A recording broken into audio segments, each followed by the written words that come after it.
Good morning, everybody. Hope everybody is doing well after that big win yesterday. And I know it doesn't necessarily feel like a big win, but I'm going to call it a big win because at the end of the day, we were coming off a loss. It's a divisional game. We were already 0-1 in the division.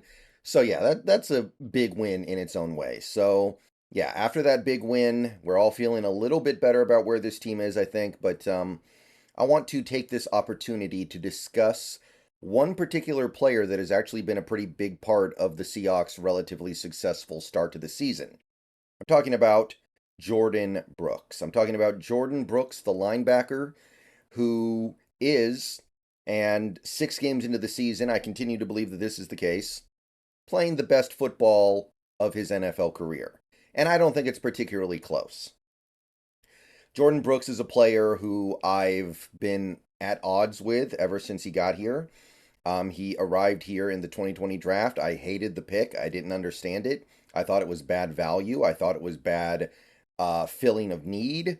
I didn't understand it. I wasn't enthusiastic about the player when I looked into him. I didn't see much that I valued as far as the modern NFL goes. I looked at him and I thought, we're getting a run stuffing off ball linebacker with a first round pick in an era where the run stuffing off ball linebacker just isn't worth all that much. So got off on the wrong foot for sure. And then he started playing, and I was like, okay, he's all right. He does some stuff well. He's fast. He does stuff the run pretty well. He stops the run. He gets a lot of tackles. He puts up stats, but I didn't feel like he was a player that really moved the needle that much. He was a disaster in coverage. There was a lot of stuff that left you wanting in Jordyn Brooks's game. And that's been the case for the last couple years as well. There have been good moments with him, there have been bad moments with him. At the end of the day, I felt like he was pretty jaggy. Maybe slightly better than a jag, but not much more. So last year he plays through most of the year. He puts up great numbers. Like I said, Jordyn Brooks puts up his numbers, but I just didn't see the over the top impact. I didn't see him making a lot of game breaking plays. I didn't see him do the snap to snap due diligence that is required of a truly elite off ball linebacker in the modern NFL. And then he tore his ACL, and it looked like, I mean, that could be it, right? Jordyn Brooks is a player who depends heavily on his athletic ability. He just tore his ACL. He tore it in January, by the way, so he might miss the whole next season. And then what's he going to be? What do you do then? So there was definitely a point where it looked like the Jordyn Brooks stuff was just kind of like, well, I guess that's just over with. And then he's come back this year, returning from an ACL tear, I'd say a good 4 months before could be reasonably expected. So he healed up extremely quickly. Just an inhuman, a superhuman ability to come back from a pretty significant injury. And ever since he's gotten back, and again, he played week one, he started week one, he's been really good in every game, I think. I think that Jordyn Brooks has been really good, maybe even better in every single game so far this season. He's been good against the run, which he consistently is. Actually, yesterday's game was the first time the Seahawks as a team weren't that good against the run, but I think Jordyn Brooks pretty much did his job in that area. I think that he continues to show that he is a good run defender in this league.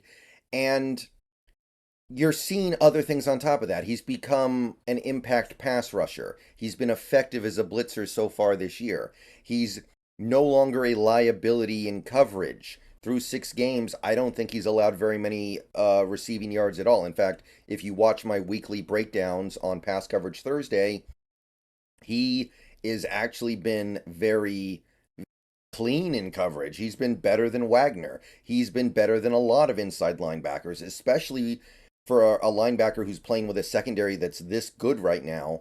He is holding it down incredibly well. He's made plays in the backfield. He's making plays in the backfield, honestly, at a rate better than even Bobby Wagner in his prime ever did, I think. He recovered a fumble against the Giants. He's taking the ball away. So Jordyn Brooks went from the guy who only did one thing to a guy who is now doing everything. And we're now 6 games in. We have a pretty decent sample size. Jordyn Brooks is playing so impressively that this team feels comfortable deactivating Devin Bush for 2 straight games because we're just that confident that Brooks has it on lockdown.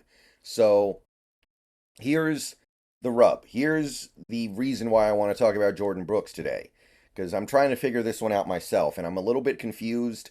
I think I still know how I feel, but it's getting a little bit harder. Here's the thing. Jordyn Brooks just turned 26. He's still very young. He's shown so far this year he still has his athleticism, his speed, his quickness, his agility. He's shown that he has improved as a player. It really helps him to not have to wear the green dot, it looks like. It really helps him to have a guy like a Bobby Wagner next to him. So we're seeing him take these steps while still being young enough to believe there's still many more good years in front of him. So are we going to keep this guy around past 2023? You go to Spotrac and you can see his rookie deal is about to run out. 2023 is the last year of his rookie deal. I thought that maybe he was going to stick around beyond this year because he would miss the whole season because of injury. Obviously, that hasn't happened. So he's a free agent at the end of this year. We have not picked up the fifth-year option on him, and the fifth-year option is no longer a possibility. We declined to pick it up in the offseason, and it's gone now. So that's not a possibility. So there are 3 options with Jordyn Brooks.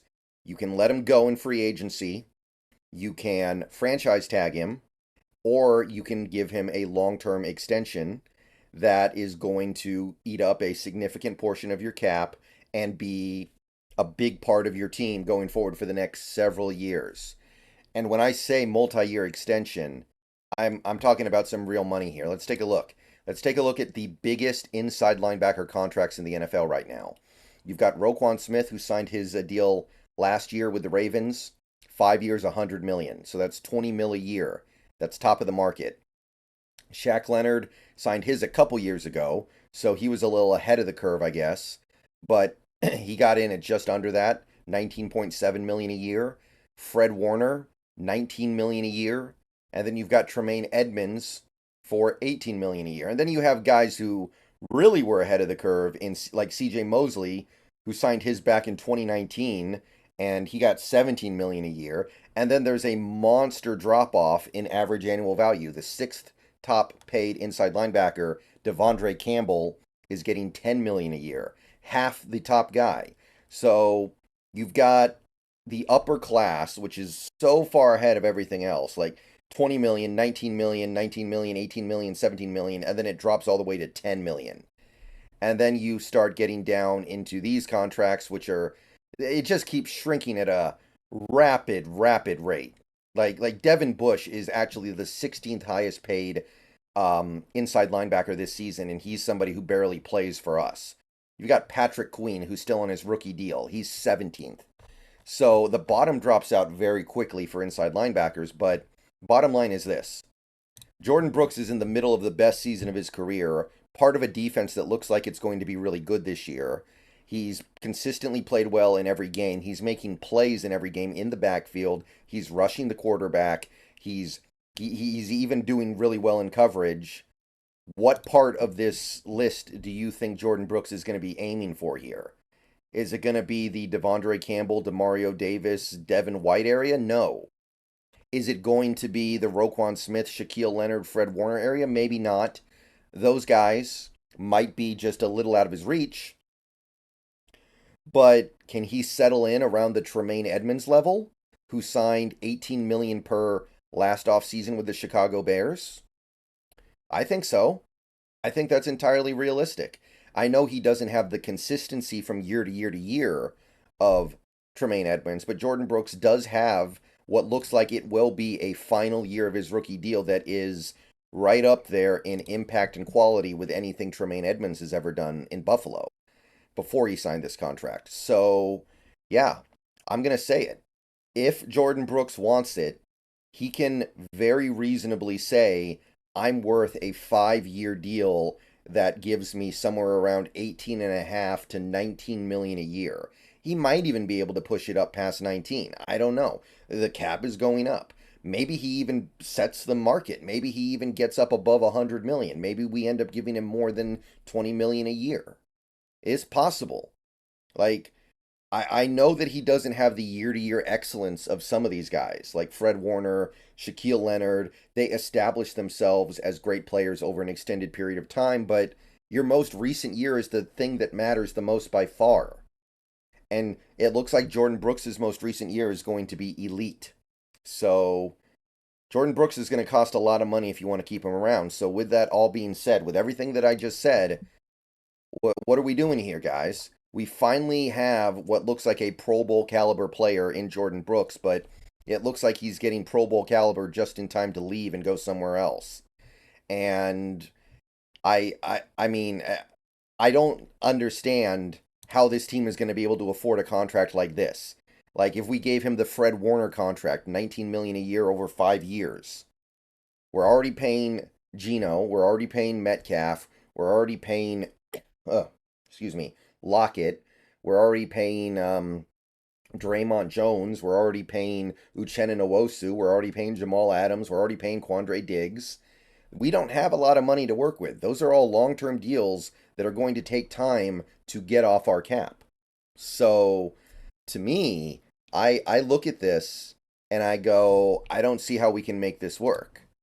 But for the first time, I'm willing to concede that he probably deserves a big deal. And earlier this offseason, when I said Jordyn Brooks might get a big deal, I was always thinking like 3 years, 45 million, 15 mil a year.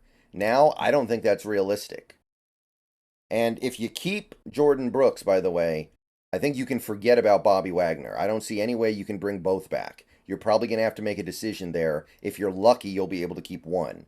So, does Jordyn Brooks have to put the green dot back on? If he does put the green dot back on, what does he become?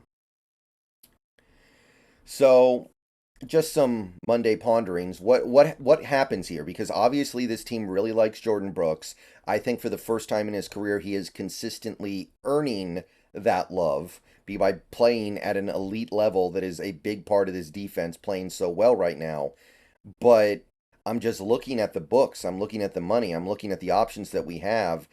I'm having a very hard time believing that we're going to be able to make any kind of a long-term extension work unless he just decides he doesn't really care about money. And I find that very hard to believe. This is a guy who just tore his ACL last year. He knows how fleeting this is. So, what do you guys think happens with Jordyn Brooks? Or is he going to find a way to be kept around here on a big deal? Maybe you franchise tag him and maybe he's willing to play on the tag. If I were him, I certainly wouldn't be willing to do it, but I guess you could throw the tag on him and see what happens. Remember, if you let him walk in free agency, you're probably going to get a pretty good free compensatory pick from the NFL for the loss of the player, as long as you don't attack free agency that hard next year, which I don't think that we will. So there is some stuff that is definitely in your favor if you decide to go that way, but it's just too bad that it took this long for Brooks to get to this point where it seems like he's just a really good all-around player. All right, I'm going to get out of here. See you guys. More videos coming later today. Go Hawks. And I just really wanted to celebrate this because Brooks deserves a ton of credit for the way this season has gone, both individually and with this defense, both because he's playing really well and because he came back from a major injury so quickly. But does that mean we're giving him a deal that could push 9 figures? Tough to imagine. See you guys later. Go Hawks.